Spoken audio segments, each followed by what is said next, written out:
উপজেলা প্রাণী সম্পদ দপ্তর ও ভেটেরিনারি হাসপাতাল, গোবিন্দগঞ্জ গাইবান্ধা। এই মুহূর্তে আমরা দেখব একটা এই যে লাল গরুটা দেখছি, এই গরুটাকে কিভাবে দুপাশ সিস্টেমে আছে, মানে পাটা সিস্টে হাঁটে এবং কোনোভাবে ওই গরুটা হাঁটতে অনেকক্ষণ শুয়ে থাকার পরে উঠলে ওর পাটা ছিঁচড়ে যায়। আর এই ছিঁচড়ে যাওয়াটা নিরসন করার জন্য এর অপারেশন ছাড়া কোনো বিকল্প নাই। অপারেশন করার মাধ্যমে এটাকে ঠিক করার চেষ্টা করবেন। একজন ভেটেরিনারি সার্জন স্যার আছেন এবং ল্যাবস্টক অফিসার স্যার, দুজনে মিলে সহযোগিতায় আমাদের অফিসে এটা ফ্রি অপারেশন করা হবে। গরুটাকে ভটভটিত করে নিয়ে এসেছে, ভটভটিত করে খামারি নিয়ে এসেছেন যাতে টাকা পয়সা না লাগে এবং সঠিক চিকিৎসা পান। আমাদের অফিসের এই অফিসের মাধ্যমে আমরা চেষ্টা করব এটা ফ্রি অপারেশন করানোর জন্য। আমরা এই গরুটাকে বিশেষ কৌশলের মাধ্যমে দড়ি দিয়ে ফালানোর ব্যবস্থা করা হচ্ছে।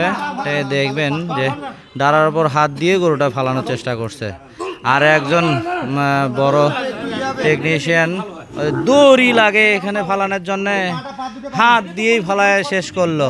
হ্যাঁ, মুরব্বী মানুষ কিভাবে একটা গরুকে শুধু এক হাতের মাধ্যমে গরুটাকে শোয়াই দিল।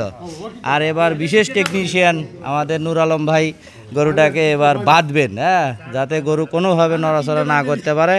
এবং নূর আলম ভাইয়ের এই দক্ষতা, গরুর গিট্টি কীভাবে মারছেন দেখা যাক।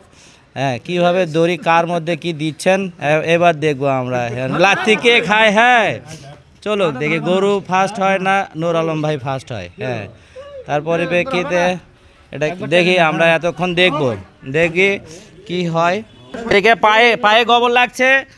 নূর আলম ভাই এই মুহূর্তে অনেক বড় দড়ি পাওয়ার পরে খালি পেচ্ছেন। হ্যাঁ, কিন্তু কোনোভাবে দড়ি ছোট করতে পারছেন না। আচ্ছা, এই মুহূর্তে আরেকটা বাঁশ লাগার কথা ছিল, বাঁশ যেহেতু নাই, কেউ পাটা ধরে থাকবে হয়তো বা, দেখা যাক। আপনার নাম কি? আবু বক্কর সিদ্দিক। আচ্ছা, গ্রাম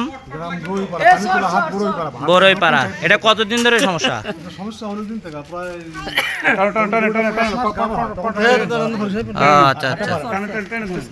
আচ্ছা, ঠিক আছে। এই যে স্যার চলে আসছেন, ডক্টর মোহাম্মদ আব্দুল সামাদ, ইওলো, গোবিন্দগঞ্জ প্রাণী সম্পদ অফিস। ওনার সুকৌশলে যে দেখাচ্ছেন এবং সবাইকে এটা অবজার্ভ করাচ্ছেন। স্যারকে দেখাচ্ছেন, স্যার যদি স্যারের বর্তমানে এটা যেন অপারেশন অফিসে এইভাবে হয়, এইভাবে হাত দাও, এটা স্যার মেডিকেল লিগামেন্ট, লিগামেন্ট আছে এটা, এই যে অংশটা, এই দেখো, দেখেন দেখি শুরু। হ্যাঁ, অবশ্যই ওষুধ দেওয়া হচ্ছে, করলে যদি একটু সময় লাগে। আসসালামু আলাইকুম। 2 থেকে 3 মিনিটের মধ্যে জায়গাটা অবশ হয়ে যাবে। অবশ হয়ে গেলে আবার দেখো সজল, এই বোনটা এটা কি বোন? বোন নাম কি? এটা কত? এটা স্যার ফিমার বোন স্যার, না টিবিয়া। এটা ফিমারের টিবি কন্ডাইল লাস্ট অংশটা, এই যে টিবি কন্ডাইল। এই বোনের লাস্ট সীমানা হলো এটা, যে টিবিয়াল টিউবারসিটি উঁচু অংশ। এই যেখানে এই যে টিউবারসিটি, এই যে এটা একটা শেষ, এটা শেষ, এখানে একটা শেষ। এই যে মাঝখানে জায়গা কাটতে হবে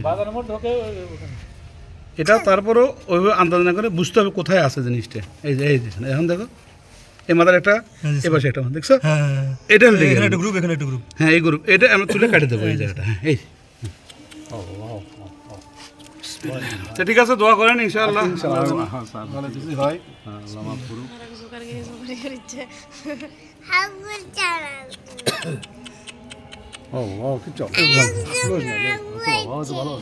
এই দেখো সজল, ভালো জন্য নিয়ে আসবো। প্রথমে ফেসিয়াটা কেটে নেবে। এই এখন দেখো লিগামেন্টটা স্পষ্ট বোঝা যাচ্ছে এখানে। এই যে বুঝছো, এই দেখো, এটা ফেসিয়াটাকে তুলতে হবে কিন্তু, এই যে, তাছাড়া বুঝতে পারবে না। এখন তো আঙুল দাও, দেখো, হ্যাঁ ঠিক আছে, এখন বোঝা যাচ্ছে। এখন এটা আমরা এভাবেও কাটতে পারি, বিভিন্নভাবে কাটা যায়। নিয়মটা হলো, আমরা কাটার সিস্টেমটা হলো, এই দেখো ব্লাইন্ড না, এই ধরেন একটু, এটা আমি এই যে ঢুকে দিলাম, দেখছো জিনিসটা? হ্যাঁ, কী হয়ে গেল, এই যে ঢুকে দিয়ে এখন জিনিসটা তুলে নেবে। ব্লেডিং হবে পয়েন্টটাতে, যেখানে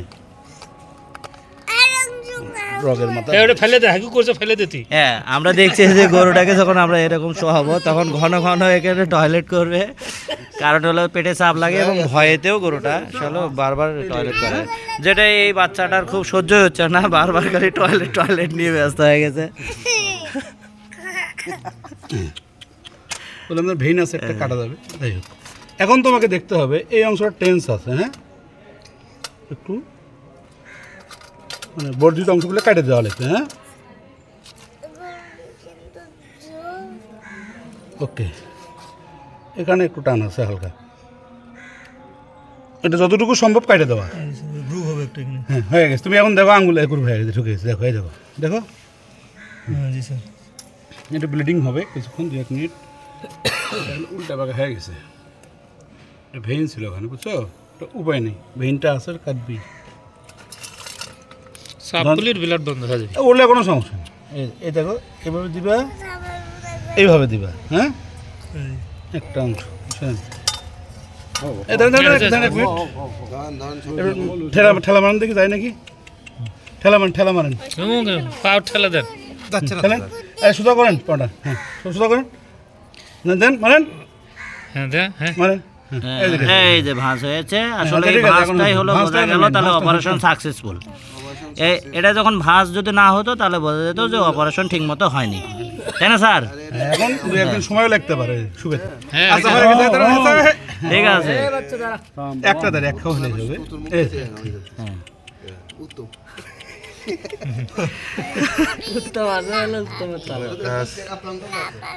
একটু ফাঁকা রাখতে হয় এই কারণে যে কিছু রক্ত যেন বের হয়, বুঝছো? পুরো রক্তটা এমন একটা বস্তা লাগতো, স্যার কি সুন্দর বস্তা দিয়ে চাপিয়ে এগুলো ময়লা টয়লা বের করে দিত। তো যেহেতু বস্তা যেহেতু নাই, আমরা ঠিক অপারেশন করতে গেলে এরকম আমের গাছ যেন না থাকে, হ্যাঁ, কারণ আমের গাছ থাকলে দেখেন আমরা যতজন আছি সবার মাথায় টয়লেট করে দিতে পারে, গরু এখন দৌড় দিয়ে চলে যেতে পারে, গরুটাকে ধরে থাকেন। এই যে পা ঠিক হয়ে গেছে, ঠোসাটা এখন ব্যথা আছে, হ্যাঁ, ঠোসাটার মেয়াদ থাকবে কমপক্ষে 2 ঘন্টা। 2 ঘন্টা পরে ইনজেকশন দিতে করবেন, হ্যাঁ।